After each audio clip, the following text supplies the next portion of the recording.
Good evening, everyone. Welcome to the Camp Patton Family Compound. And tonight's show is co-hosted by Tammy Rebel Canners, and we may or we may not see Mark from Chef Tech in here. But it's the Monday Night Fireside Chat, and we'd like to welcome everybody here. And tonight's topic is going to be canning rabbits. And here the two of us are. And hang on, I got things popping up here from other stuff. And there we go. What else is okay? All right, I'm gonna go back to the top and say hi to everybody that's come in and find out whose side they're coming in on. All right, so first one in at just about 5.5 hours, a little over 5.5 hours ago, was Holistic Heritage Homestead. And Sue Me came in, Walt Rogers, Phelan Clan Wolf. I'm sorry. I'm going to show Phelan's comment just in case you guys haven't seen it.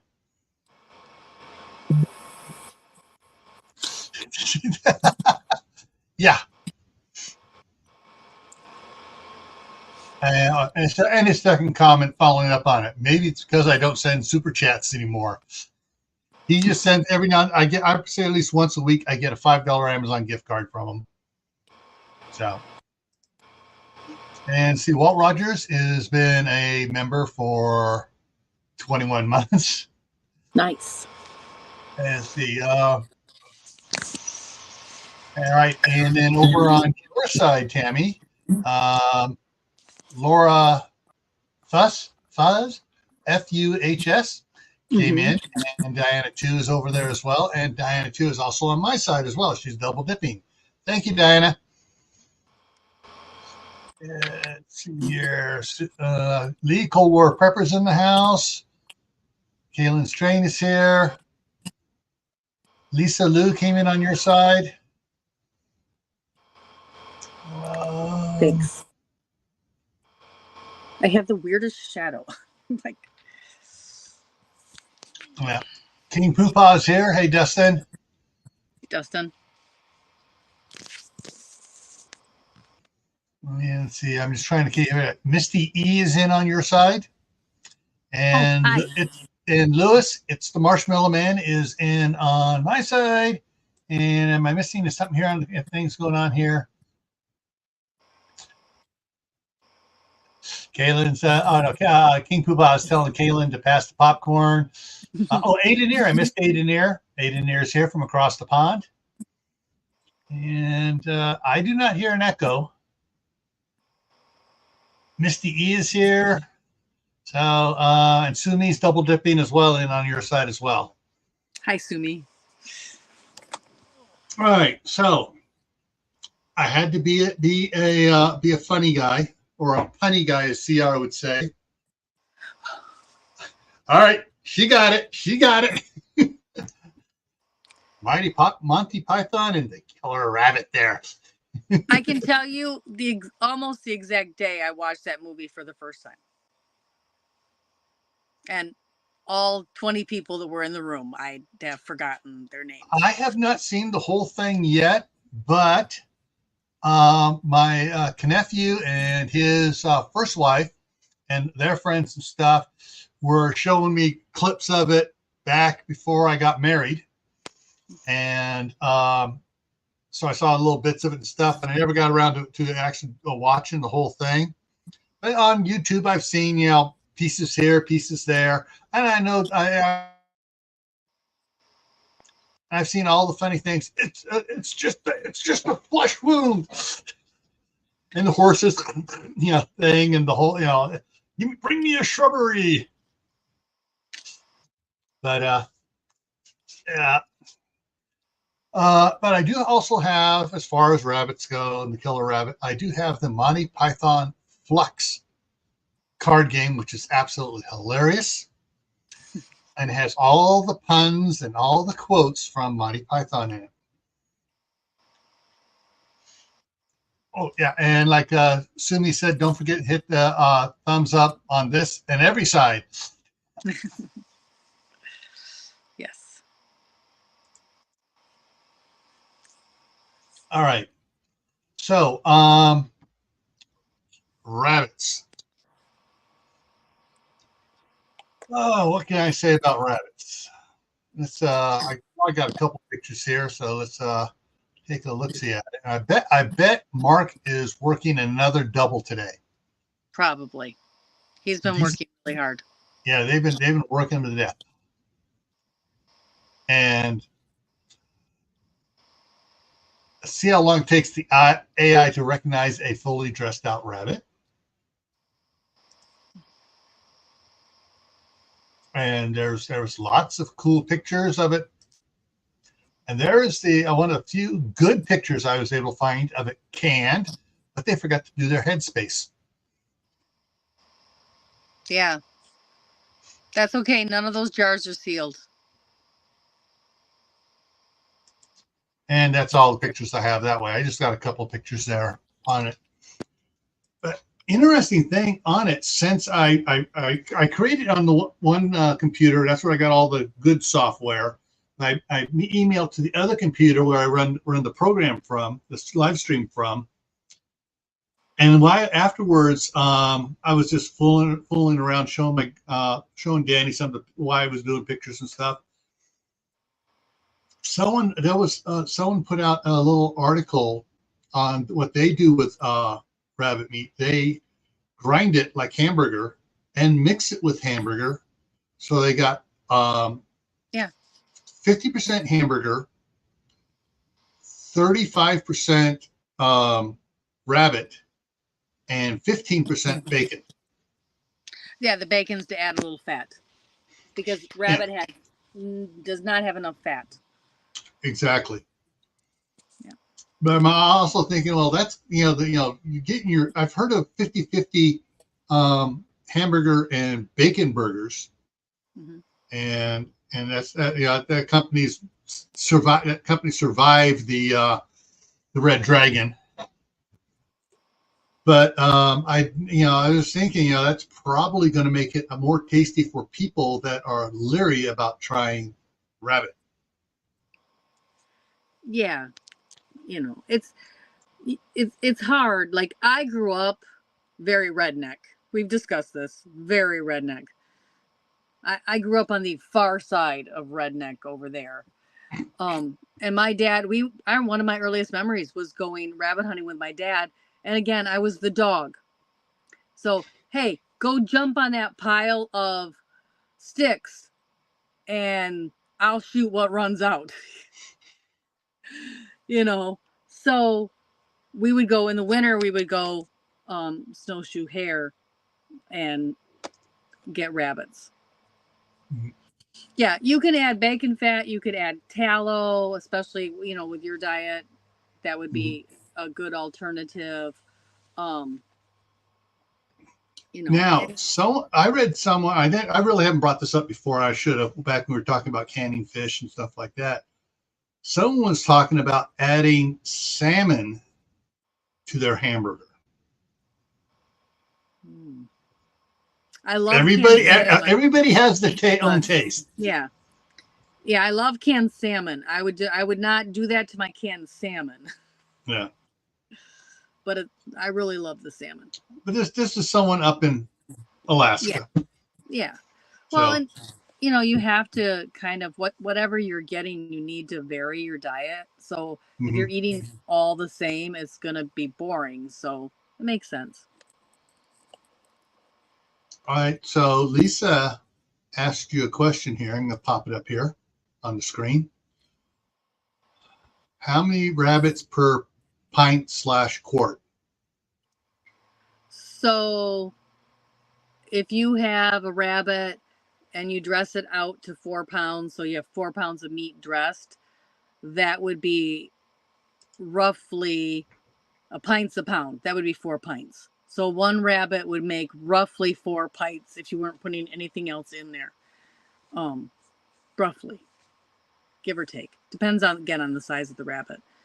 But generally, you're not going to get much more than 4 pounds of meat out of a dressed rabbit if you're just doing them at the 12-week marker. Yeah. And like the one picture I showed of the rabbit with all the liquid in it. Couple of things I looked up.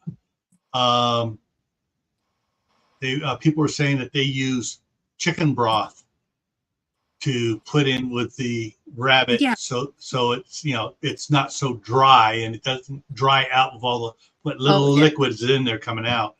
Oh, I would definitely add liquid to it, but I add liquid to everything meat wise I can. I don't raw pack. I usually add liquid.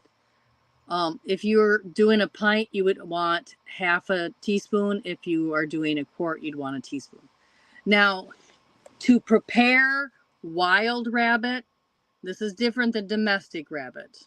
But to prepare wild rabbit, you're going to want to soak that in a saltwater brine for at least an hour, which is 1 tablespoon of salt to a quart of water. And that will help clean up the meat so that it is much nicer. And then you just rinse it off before you pack it.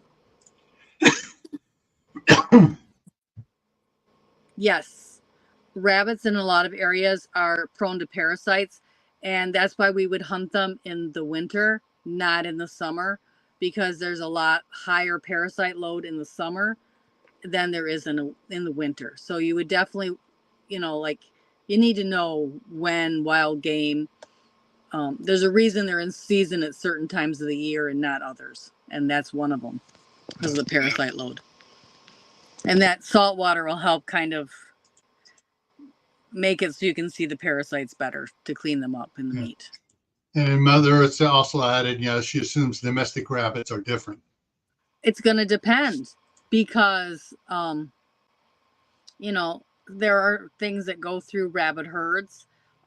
There's 2 different ways. Domestic rabbits have been raised to be raised in cages on wire, so that all of their droppings and things fall to the bottom and they don't have access to their own poop in order to reinfect themselves with a lot of these parasites. Right now, and they've been doing that for several hundred years. Now, all of a sudden, colony style has come into fashion again, which is fine, but you're going to have a higher parasite load because those parasites can live in the ground a lot longer. So if you're not moving your rabbits and you're leaving them in one spot for a colony, you're going to have a higher parasite load. I just saw some.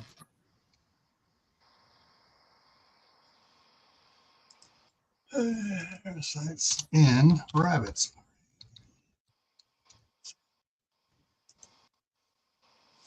Okay, so what I got, of course, now the Google's pushing their AI for the first response now on everything. Keep trying to tell it, I don't want to see it. Nope. Because I responded earlier to some stuff on it saying, because they were saying there's no ham in spam, and Hormel says yes there is. Yeah. And the AI was saying no, there's not. Yeah, the AI only knows what it thinks it knows. It doesn't really know anything. Yeah. So it's getting bad information just like we do when we just do a search and get random answers. But now it's trying to make that the answer. Yeah. Well, and here's what I'm going to bring this up just for laughs and giggles. So it says, according to SciSpace, and I can't aqueous extract of curcumin.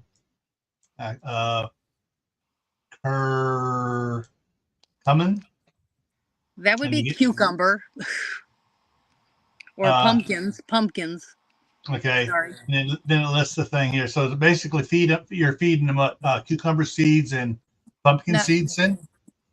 Yeah, I misspoke. It's pumpkin. I had to think for a second.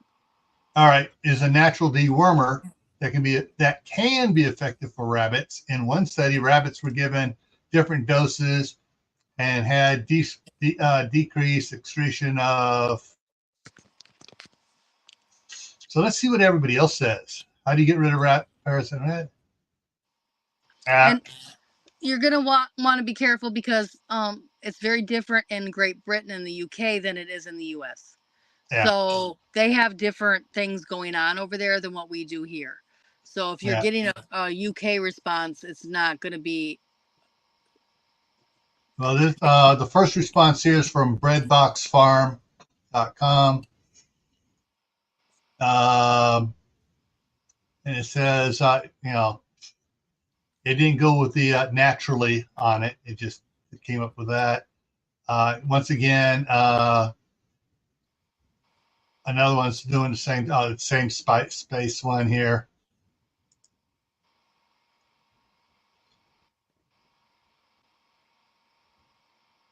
And then, so you guys can look it up and see what you think is best and what you want to do.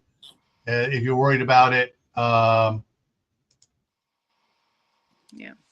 Yeah. Best thing is to keep your rabbit cages and around them very, very clean. Yeah. Get that black gold right out to the garden. That's my advice. Get it to the garden.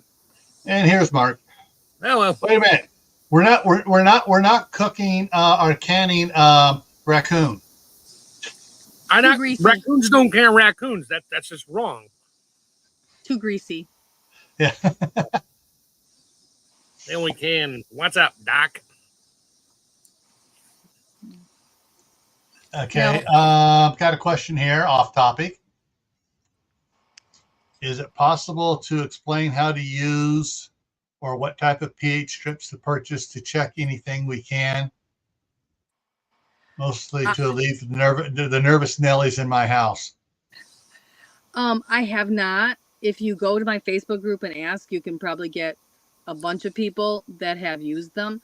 I know people that have just used the pool strips and it shows the acid content.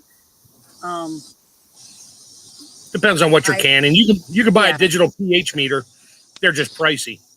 Yeah. Well, that's like $80 to $100, and that's right. Well, depends on how nervous the Nellies are in the house. Yeah. The other thing too to consider on that as well is the fact that what is the pH of the water you're using? If you're adding water to it, for your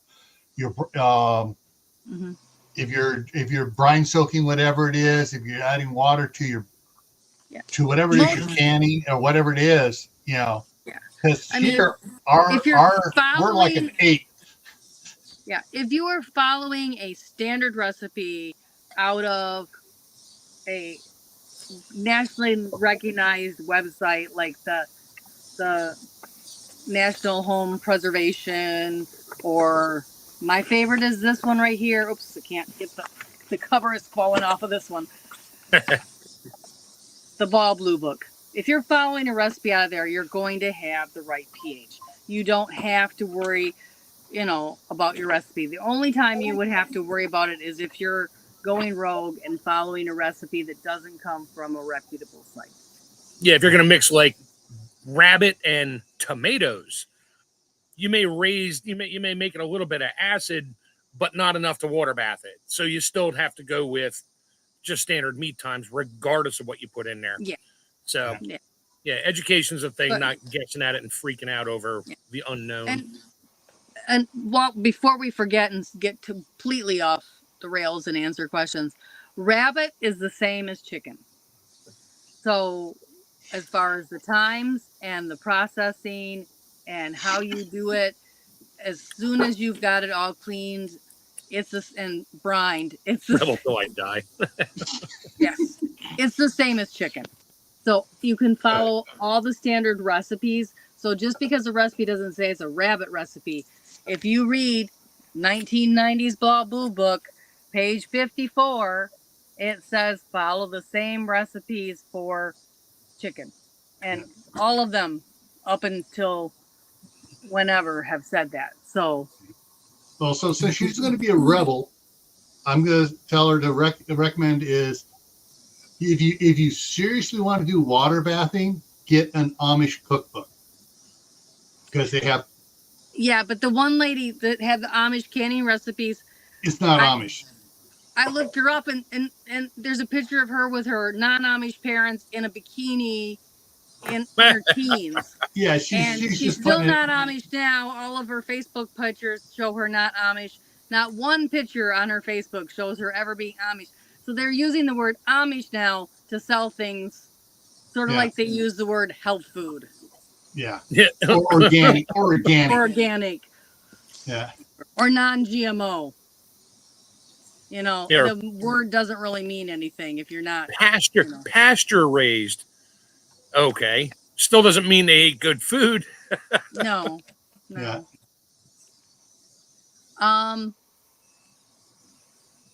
I do not have a recipe for Hassenpfeffer. In fact, some recipes for Hassenpfeffer do not even include rabbits. FYI. Bugs Bunny had a good recipe for it, and he was part of the ingredients.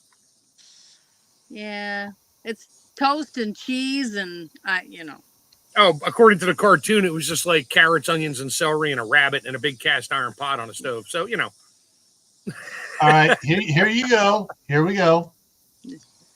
Go and take that out. You have one that includes rabbit. The recipes for it, and here's a German wine-based rabbit. Ooh. Rabbit stew from All Recipes. Mm-hmm. So that's all you need to do. That's what I put in recipes for that, and there are several here popping up. So I can tell you my favorite recipe for rabbit. Barbecue. Nope. So once you've done the brine for an hour, pat it dry, roll it in flour, get a roast electric fry pan, put oil in it, brown that on both sides, turn it down to low, go to church for an hour, come back, make mashed potatoes the old-fashioned way, and your rabbit will be falling off the bone and like fried chicken and delicious. That's how my sister-in-law always made it, and her rabbit was the best. Salt and pepper, only spices.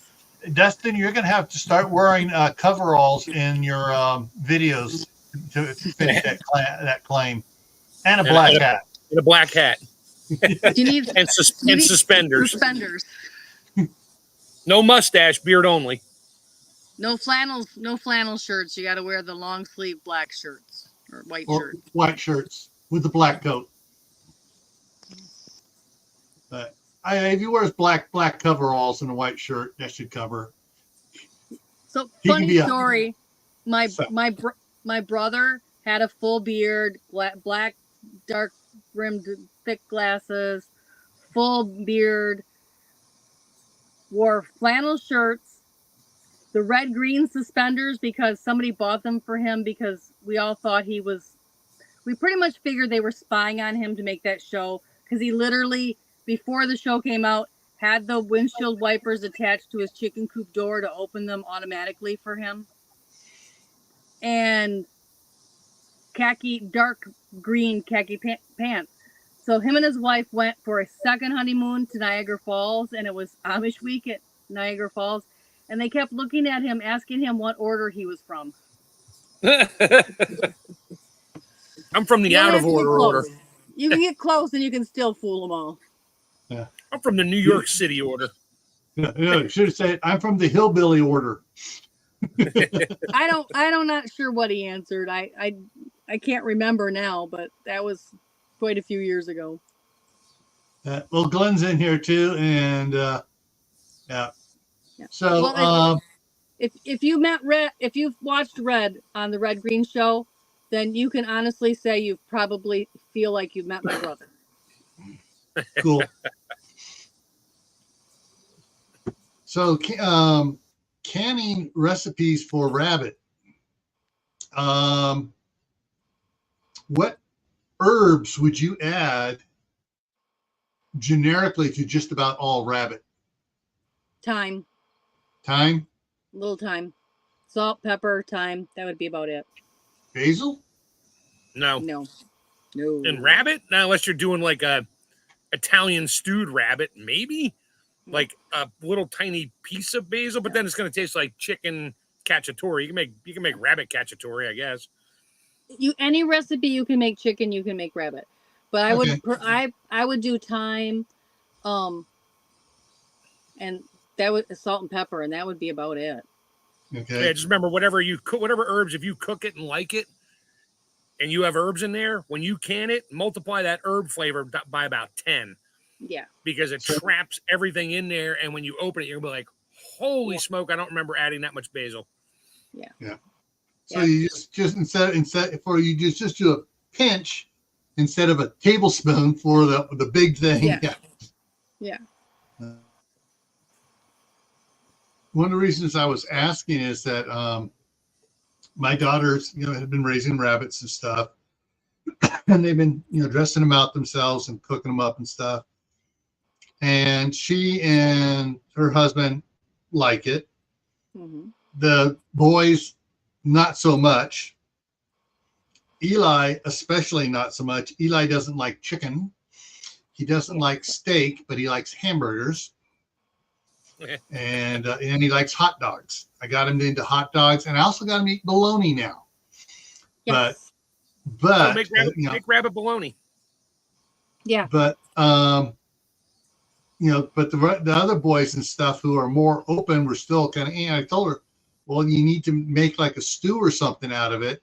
Mm-hmm. Well, now talking, use chicken recipes. So I'll talk to her and tell her to use chicken recipes and tell them it's chicken.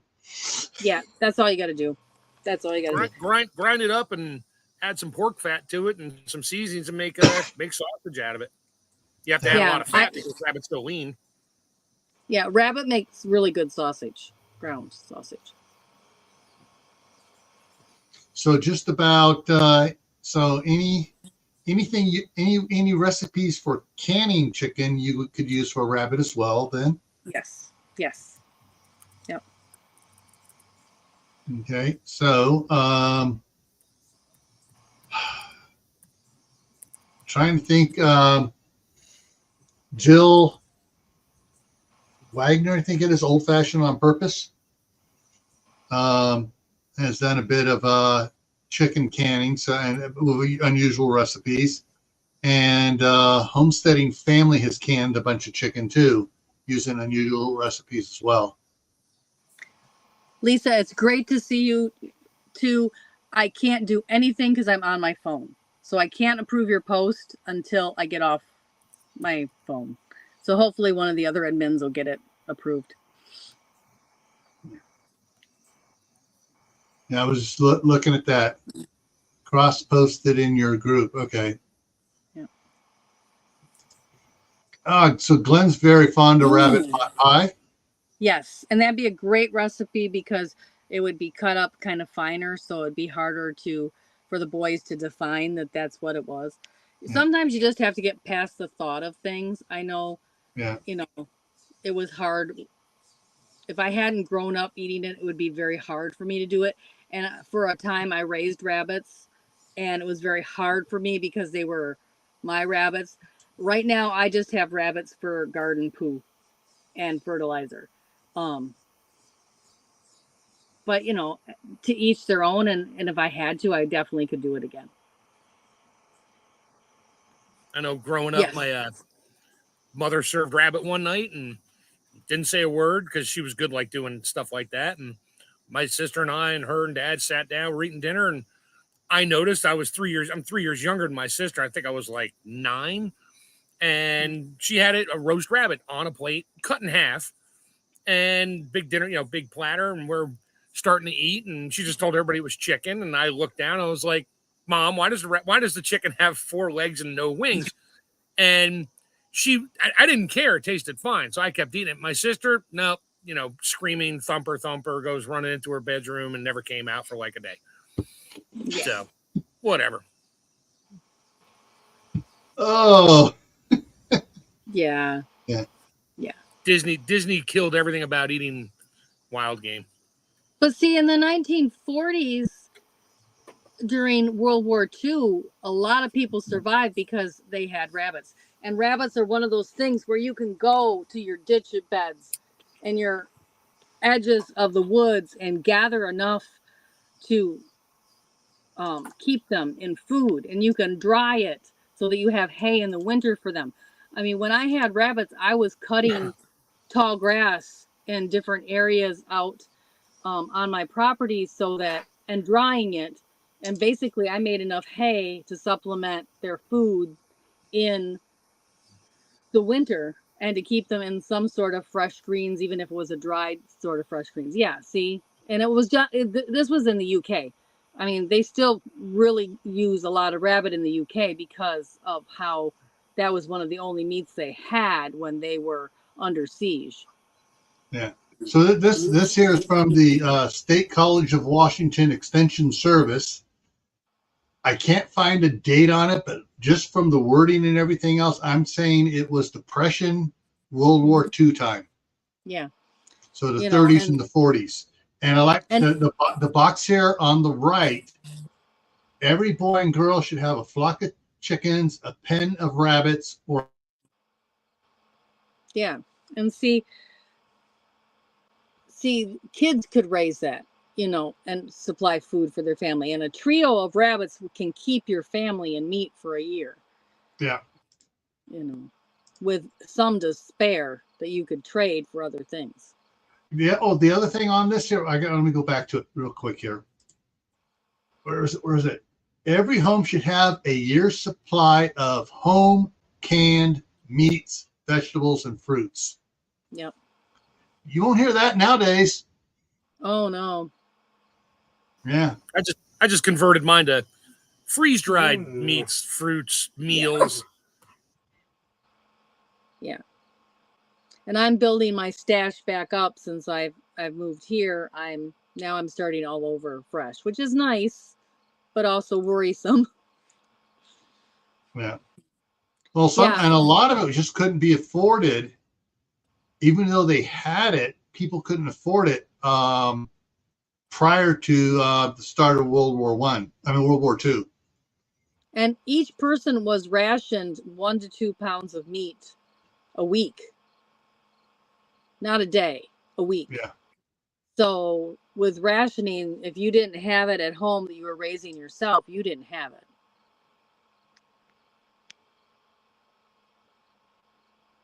Ooh, that does sound good.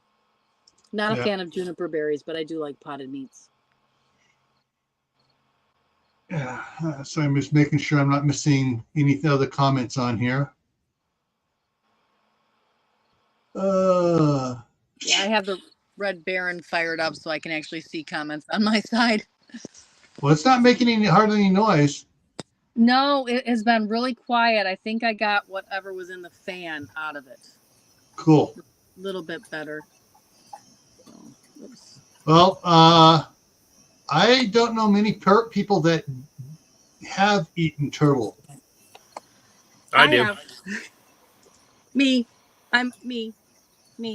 My grandmother never mentioned it, and she was raised up there on the Indian reservation up in the Finger of Idaho. That's why.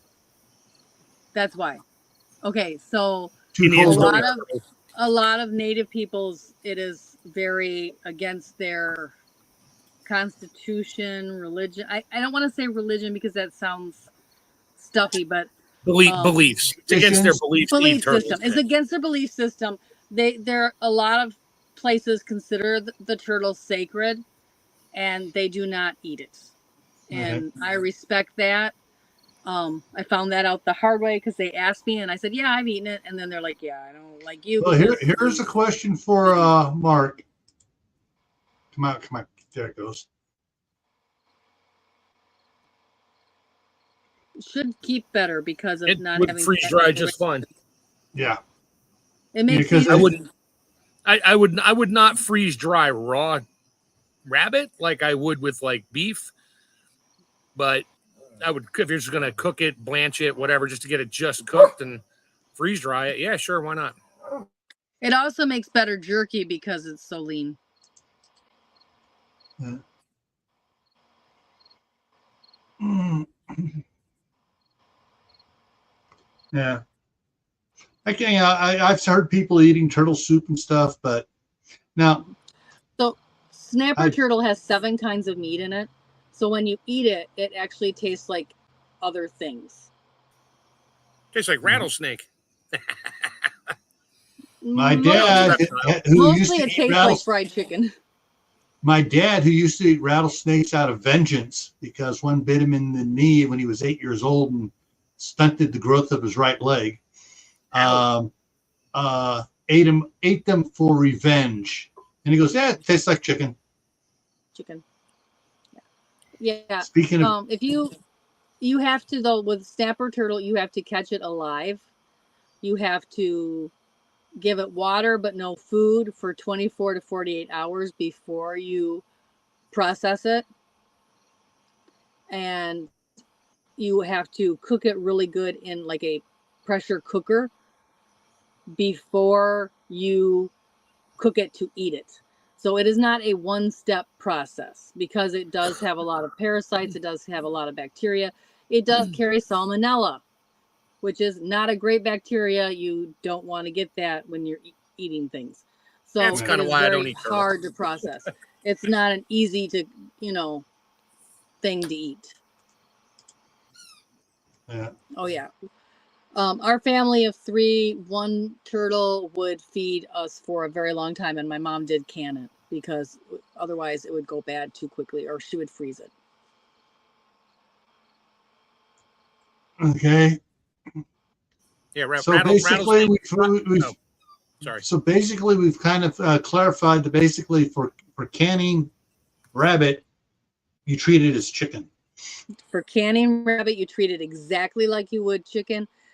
Bone in times or bone out times, and I always add water, little salt. If it's wild, you want to brine it first before for at least an hour. We usually did it overnight before you rinse it off and process it. Especially like someone said, if you're in an area with a high parasite load, you're really going to want to brine it for a good 24 hours before you go ahead and process it so that you get all those parasites out. Okay. Okay, I just saw Glenn's comment about rattlesnake is best chicken fried. Have you chicken fried rabbit? Oh yeah. Yeah, that's what I said. The best recipe I ever had was putting it in rolling it in flour, cooking it in oil, deep frying it on both sides lightly in oil, in a light thin layer of oil in a electric skillet, and then Yeah, putting okay. it on low. And Okay. yeah, the same with squirrel. And squirrel, since we're on this topic, squirrel and rabbit are both treated like chicken when you can them. Okay. And just for clarification, reptiles are treated like fish if you want to can it. I wouldn't suggest canning reptile. I mean, canned alligator chunks, maybe, I guess, but it's Well, seafood. hey, You got to treat it like seafood. Or there's no dinosaur times in the ball book, so you might have to just go with seafood. Well, you would want the longer Velociraptor process. sauce. Yeah. Again, salmonella in fresh swamp water is prevalent, so you're definitely going to want to clean it very thoroughly, brine it before you process it, and rinse it before you process it. The only problem with alligator is it winds up tasting like rubber tire when you can it. Some things just don't can well. They a lot of those seafood things like shrimp and alligator just wind up chewy. Yeah. Oh, come on. Be a rebel, Tammy. My mom always taught me to chew my food really well, but I want to be able to actually swallow it and not just chew it. And CB's in the house. All right. So you said alligator, crocodile, same thing. I'm thinking down Florida where Glenn is, and some of the other areas. They got a big infestation going on down there in certain parts of Florida of the up in the trees. Iguana, yes. Again, big time carriers of salmonella. You're going to want to treat it like seafood. You're going to do the longer pressure time, and you're going to brine it. 1 tablespoon of salt to a quart of water. Brine it at least an hour. I'd recommend 24 hours before you process it. I mean, I can't just take an iguana, gut it, run a stick in its mouth, and pop out its tail and throw it over the fire for a couple hours like they do on like Crocodile Dundee and all the TV shows. Oh, you could. I'm just saying you run a greater risk of salmonella poisoning, which is not a fun bacteria to get in your GI tract. No.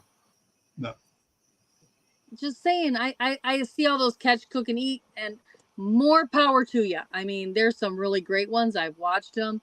That one guy, Blue Gabe, does the iguana, and he prepares it. I'm like, oh, I would like to eat that. But if you're gonna pressure can it, you're gonna want to brine it. You're gonna want to treat it. Little extra pre-treatment. If you're gonna cook it over a fire, you better cook that thing till it's about burnt. Charred, inside and out. Charred, burnt. Charred, yeah, char. That is not chewing like alligator. It's not chewing anymore. It's crunchy. Yeah, there you go. Char broiled with extra char. Extra char. All right, I just saw something pop up here, and I'm looking at it here for everybody. So in about 22 minutes or so, should be Cold War Prepper Lee is going live in about 22 minutes, and the topic, it says, don't let them get to you. So I'm not quite sure what he on that, but here is actually, let me put it this way here. Doing some copy and pasting here for you. And there we go. So there's the link for Cold War Prepper. And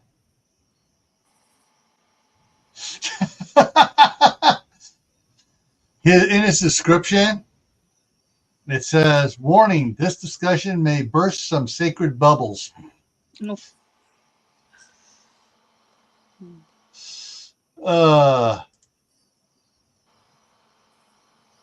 And so it's got some other things in there about that to be talking about tonight. So I have a follow-up on last week's discussion. Yeah. Okay. So yesterday I had to go to town. There was a garage sale. I saw something laying on the table and I picked it up and it didn't have a price on it. I'm like, how much is this? And so she calls her dad and he says $10. I'm like, well, she goes, I think it's either $30 or $20. I said, okay. She goes, let me call him. I'll find out which it is. So she calls him. He says $10. I'm like, oh, perfect. I'll take it. I just hugged it to me, paid the money, and ran to the car. I bought a grain mill, a hand crank grain mill for $10. Nice. $10. Cool. It's not the real expensive ones. It's one that's $44 on Amazon right now.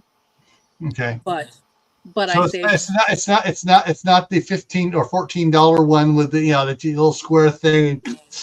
No, it's got a hopper and it can do soybeans and corn, and they listed a whole bunch of stuff it can do. So. I bought the one that fits on my KitchenAid mixer, the good mixer. I bought the one for that. It worked. I'd run one of my daughters and I bought some spelt grain or spelt wheat, whatever it was, at one of the local organic stores and that, like a pound. And it took a while to grind it up. And then we wound up making pancakes out of it, which were okay. It was a coarse grind, so I didn't turn it into a powder because it's messy. When it starts grinding fine, it just dust everywhere. Yeah, and I think I have a old dresser that I think it would sit on quite well. So I probably will just hook it right onto the old dresser and do it outside.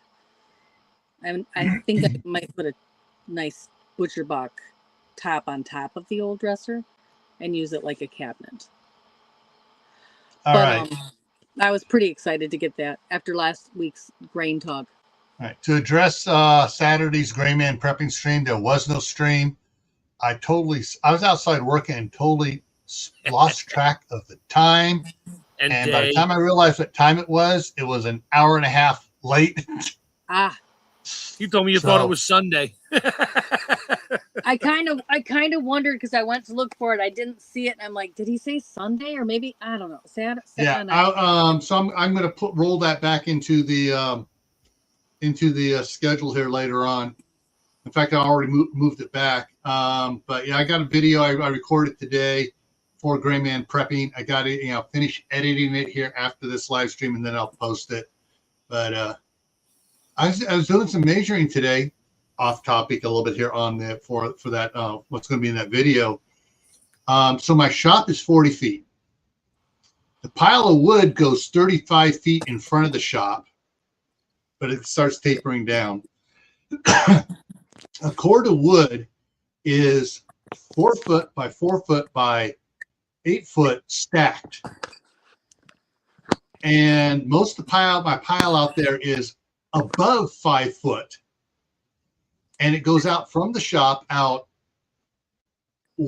some of it is at 24 feet. Some of it's out to 30 feet. Wow. At 5 foot. And I still have the last 15 feet of the shop to fill in. And I got a bunch of wood out there. So I probably have well over 45 cords of firewood out there. Wow. That'll last about a week or two. The big logs, seriously, that are about this big around or bigger, when those get split, it's going to be taking up a lot more area. So I may wind up, once everything's split and stuff, I may wind up over 50 cords. Wow. So you better keep it well under cover and out of the rain and water so it lasts for a while and doesn't start to rot out. Yeah. This winter, it's going to get snowed on. It's going to get rained on. Unless I get stuff cleaned up enough where I can move some of it around where I can cover it up. But next spring, it's definitely all getting moved off that rock pad I had next to the shop. And I'm going to have to get concrete in there so I can bring over the 40-foot, 9-foot tall cargo containers. Bring them over and put them on that pad, and then come off the shop and cover the last 8 feet between the shop and the first cargo container, and just start filling and stacking that stuff up, 9 feet tall. Have you seen the other way they stack it, where they make it look like a corn crib, like a round? Yeah, corn crib? I've seen that, but once I have I was planning on using one of those cargo containers to fill full of firewood. Oh, okay. So what I'll do is I'll use one full of firewood, and the space between the shop and the cargo container, which will be about 8 feet, I'll fill that. So I'll be able to go 9 feet high or a little bit higher in there, and to keep it dry. But yeah, I'll have firewood coming out my ears for a while, and I'll have to get a bunch of the pallets from across the street where I have them stored over there, and just stack them, pile the wood on it, and tarp it. Have you seen the USB totes where they put it in the USB tote cages? Then they're easier to move too if you need to move them around. I did that. Last winter, not last winter, the winter before, when I had a bunch, and I was just trying to get it into the shop before the rain got to it, and I piled it in there. Yeah, they're really easy to move around, but you can only go half high if you really want to get them out easy.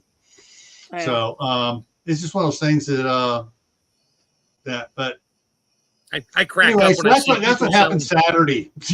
A little busy with a lot of wood. Yeah. I crack up when I see people selling half a cord of wood in the metal cage. They literally throw it in there. It's not stacked. So you'd be lucky to get a quarter of a cord of wood out of that, because it's all airspace. Yeah. You want a cord of wood, it is tightly packed, stacked 4x4x8, that's a cord of wood, not some random pile in a field. Yeah. Says, yeah, it's a cord, give or take. No, it's not. Fear of spontaneous combustion? No, because nothing is composting. Nothing is breaking down, so it's not generating any heat. It's dry, and it's not like hay, because hay generates heat as if the moisture level's too high. Yeah, exactly, Kay, when you got a Tetris packet. All right, hang on a second. Something's going on. So Mark, are you streaming this to your channel? No, I'm not, because I was late because I had a lot of stuff going. That's why I texted you. Did you get my text? No, I didn't, but I was probably already on here. I was on here 20 minutes early. Well, you'll see it later and be like, oh, okay, he'll be late. Sorry. That's all right. I had stuff going on. I got my daughter's boyfriend staying for the night because their well is down. So she's at a friend's house. He's going to crash here for the night. And I'm waiting for him. I was cooking burgers and he's still not here and whatever. I got a new hotspot. Sweet. So I was trying to get that set up and it didn't get it set up before it came today. And now I did make I did it on my phone, on the iPhone. It was like, I was like, I've never tried this before. So it's like you can add pictures and short video clips and stuff and turn it into like a slideshow. And I did that. It came out really good. So I sent it off to my sister. And of course it has the Apple Music on there. So I'm like, yeah, before I post, let me do some research. Yep. Nope. So I'm going to take the music off of it, email it to myself, sort of. I can pull it down on the computer and add the free music off of whatever the program I have, which is copyright free. And it's not music. It's just like a repeating thing. The only music I haven't had a problem with copyright strikes with, even YouTube's own music, I have a copyright strike problem with. Is the music that came with iMovie on my iPhone. That's exactly that. Yeah, that's why I'm like, yep, no. That's the only iMovie music is the only music I've not had a copyright strike from. Really? Because I went on their website and it says on there that if on Facebook, if I use and I do a Facebook reel and I use Facebook's music, I don't I lose monetization. If I go on YouTube and I use YouTube's music, I have lost monetization. So the only music I use is from my iMovie. That's it. Because I got my sister's friends of hers have like a little random band. They have a name for it. And they just play like, it's like a banjo, a violin, two guitars. And they just play music. And I record, she sent me a video clip of about a minute and a half of them playing. I was like, would they be okay if I use that on my thing? They're like, yeah, you got to bring them freeze-dried apples because she gives my apples away. I was like, all right, give me a name and all that. So she's going to work on trying to overlay their music and do the cut-paste thing to at least give it and then put the name of the band in there. And because you can hear people talking in the background, even a dog barking at the end of their thing. So people laughing and giggling. So it's live from somebody, but I'll put the name in there and we'll be good. And there's no way for them to look it up because they're not a known band. They're not a copyright band or anything like that. They're just a bunch of friends that like to play. I forget what they call themselves, but so I'll use that music and maybe the music on the, whatever this program I have on a computer. Cause I looked that up and it's not music. It's whatever the Corel program I have. It's not music. It's just sound. It's just like a random sound generator. The longer your video, it just keeps repeating itself. It'll stretch things out and add other things to it. So it's not a person that made the music and it's not copyrighted. I'll figure it out. If I put that on and get a copyright strike on it, I'll be like, fine, whatever. It's not like I'm putting Pink Floyd The Wall on there or something like that. Right. Right. Yeah. But it's a cool video. I was going to text it to you. I'm like, nah, I'm not going to bother her with that right now.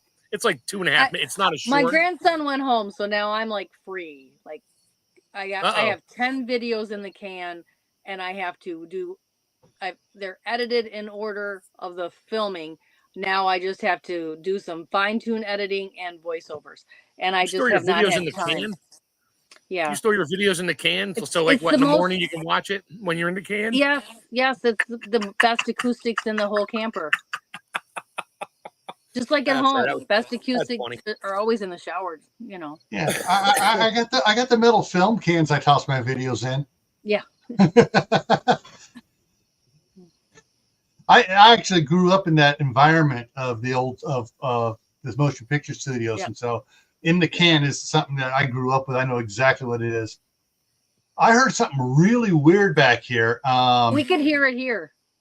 Yeah, it's like something falling down, being Yeah. bonked around and stuff. Yeah, I couldn't find anything wrong. I'm not sure what's going on. Nobody's in the firewood. house, so that I could find, and so I got to move some stuff in the mud room and see if there's anything going on in the water heater. But I didn't hear any water hissing or making noises in there. It sounded like something fell or got like a bumped, like Yeah. like when you walk past something and you hit the And to me, broom it or sounded something. like it was down the hall a little bit. So what is like either in the bathroom, the hall bathroom, or in the mud room there. But I checked the other bedrooms and everything else, and I couldn't find anything. Ooh, you don't have one of those suction cup mirrors or soap holders in your shower stall, do you? I do, and mine Only falls off in on the a regular master. basis. Scares the crap out of me.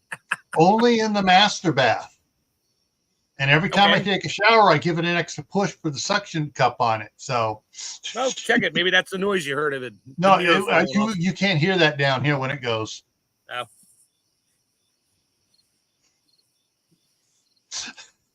Gremlins. That would have to be one heck of a collapse for me to hear it here. Yeah, no kidding. Yeah, gremlins.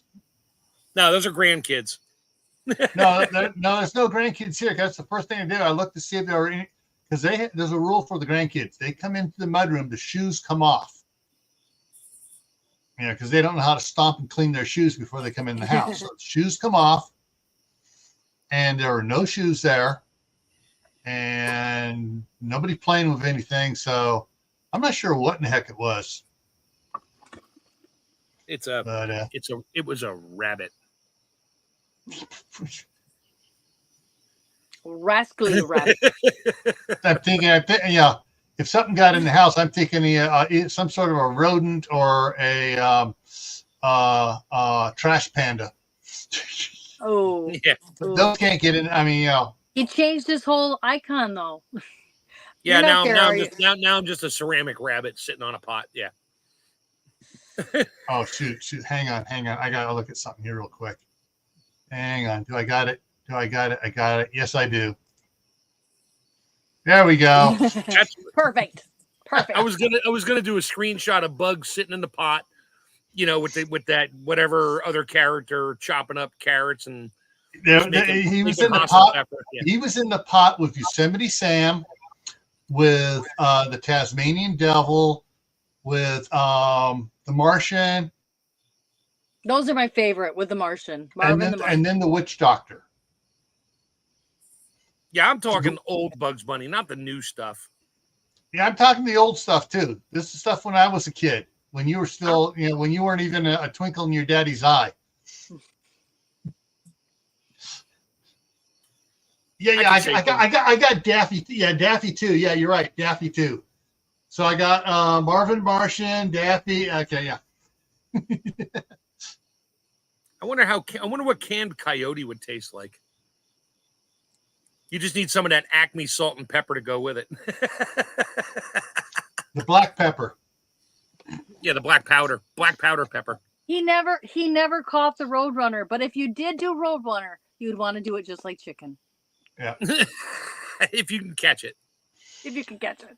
Oh, did you know there wouldn't be enough on there to make it worthwhile? No. Did you know we were totally lied to by Warner Brothers? No. The anvil really did fall on the Roadrunner? Oh, okay. I'm okay then. All right, hang on. I got to go over here. I want to get these facts correct. I want to get it absolutely. Cartoon facts. Okay, I'm there. How fast is a Roadrunner? A Roadrunner's top speed is 26 miles per hour. Still faster than me. Apparently, it's faster than a coyote too. even strapped A to an active coyote's rocket. speed is 35 to 43 miles an hour. Is Yeah, that but is that that's just strapped an to an Acme average. rocket? So if that Roadrunner started taking off, next thing you know, whoop, the coyote would have got him. Maybe, but that's just an average. Maybe our coyote was really slow. And stupid. Well, we Come know on, he's stupid. But Come on. He ran into what he thought was a tunnel, and it was just a black painting on a wall. You know. yeah. Anyways, yeah. Where did the Roadrunner buy all that paint? It Acme. wasn't the Roadrunner painting the wall too much. It was the coyote. And when he left the paint cans there, the Roadrunner ran over and grabbed it and painted. Oh, that's where he got the paint. Okay. Yeah, Acme. Everything was Acme. Acme. Acme magnets, Acme rockets, Acme everything. All right. So coming up this week on Gray Man Prepping tomorrow night for Tactical Tuesday. You sure? Just checking. Yes. You might be a prepper if you can rabbit. Thursday night is the midnight ride. Saturday, back here on Camp Patton Family Compound, is fabrication to save money. We're going to talk about making things and building things to not only save money, but to make money as well. I thought that was last Saturday. Just kidding. No, Saturday was down the rabbit hole with man. spy That's software. right. Yeah. All right. Keeping with the rabbit thing. It had to be a rabbit thing. This Saturday on Gray Man Prepping for Survival Saturday is stealth cooking. Oh. So we're going to be talking stealth cooking. Didn't we do that similar once already? Maybe not. We did campfire cooking. That's not stealthy if you have a lot of smoke. Yeah. No. Smoke and nice flavors and odors going out. Yeah.